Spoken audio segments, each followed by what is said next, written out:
लिखे थे। उनकी साल 1883 में मात्र 13 वर्ष की उम्र में ही कस्तूरीबाई से शादी हो गई थी। शुरुआती शिक्षा अहमदाबाद में ही लेने के बाद वे कुछ समय तक बॉम्बे पढ़े। बाद में उन्होंने लॉ की पढ़ाई के लिए लंदन जाने की ठान ली। उसी समय उनके पहले पुत्र हीरालाल का जन्म हुआ। घर वाले नहीं चाहते थे कि गांधी जी इस घड़ी में अपने परिवार से दूर रहे, पर उनके लाख समझाने के बाद भी वो साल 1888 में मात्र 18 साल की उम्र में लंदन चले गए। वहाँ ये 3 साल तक रहे। उन्होंने अपनी आत्मकथा माई एक्सपेरिमेंट विथ ट्रुथ, जिसका हिंदी अनुवाद सत्य के प्रयोग नाम से है, उसमें बताया है कि इन 3 सालों ने उन्हें अंदर और बाहर से पूरी तरह बदल दिया था।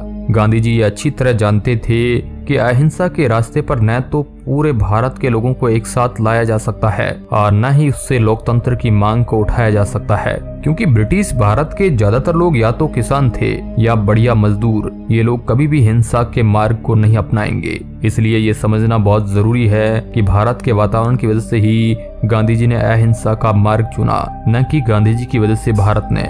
उन्होंने शांति, प्रेम और अखंडता के रास्ते को इस कदर अपने पल्लू से बांध लिया कि इससे दुनिया के सबसे शक्तिशाली राष्ट्रों में से एक को अपने घुटनों पर लाने के लिए मजबूर किया था। दोस्तों, आज हम इस वीडियो में जानने की कोशिश करेंगे आखिर एक छोटे कद, नम्र और नाजुक व्यक्ति ने लाखों लोगों में किस तरह से गहरा बदलाव ला दिया।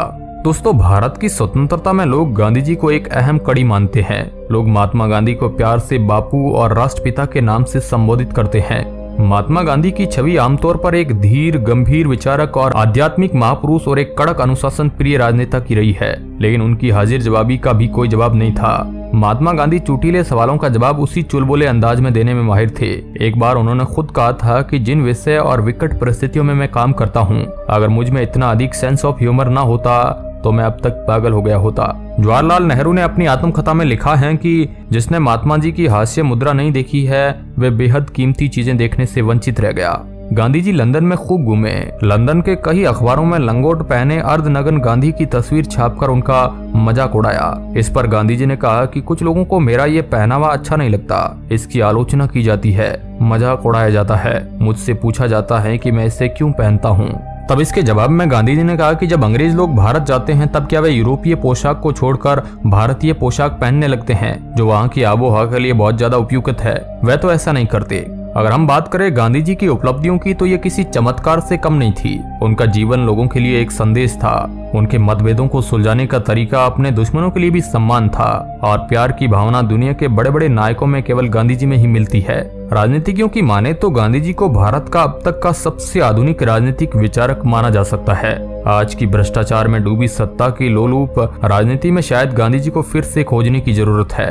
जब देश नया नया आजाद हुआ था, तब ऐसा कोई पद नहीं था जो गांधी जी को मना किया जा सके, पर उन्हें हमने किसी भी पद की मंशा करते हुए नहीं देखा, जो एक तरह से उनका राष्ट्र प्रेम दिखाता है। उनका मानना था कि मैं केवल अपने लोगों को एक सफल लोकतंत्र में खुश देखना चाहता हूँ। इसके लिए मुझे किसी पद की आवश्यकता नहीं है, ये तो मैं लोगों के बीच रहकर भी कर सकता हूँ। अपने संपूर्ण जीवन काल में निस्वार्थ भाव से देश के प्रति समर्पित गांधी जी का विषय अपने आप में एक महासागर के समान है, जिसकी गहराई का केवल उसमें उतरने से ही पता लगता है। गांधी जी ने अपने जीवन में सभी सबक अलग अलग जगहों पर उनके साथ हुई घटनाओं से सीखे थे। गांधी जी की सबसे बड़ी विशेषता हर स्थिति में अपनी बात पर अड़िग रहने की थी। उनके जीवन में कई ऐसी घड़ियां आई जिनमें भारत के ही प्रतिष्ठित नेताओं के साथ उनका विचार में तालमेल नहीं बैठा, चाहे वो सुभाष चंद्र बोस हो, सरदार वल्लभ भाई पटेल हो या भीमराव अम्बेडकर। लेकिन उन्होंने न इनका कभी विरोध किया और न ही तिरस्कार किया, और साथ ही उन्होंने जो भी उपदेश दिया उसका हर संभव स्तर पर अभ्यास करने का भी प्रयास किया, चाहे वो भारतीयों के साथ बुने हुए सूती कपड़े हो, या उनकी धोती हो, या टंगी हुई घड़ी हो, या फिर उनका चश्मा हो। और जब उनकी व्यक्तिगत संपत्ति की बात की जाती है, तो आज के नेताओं के विपरीत उनके पास न्यूनतम से भी कम संपत्ति थी।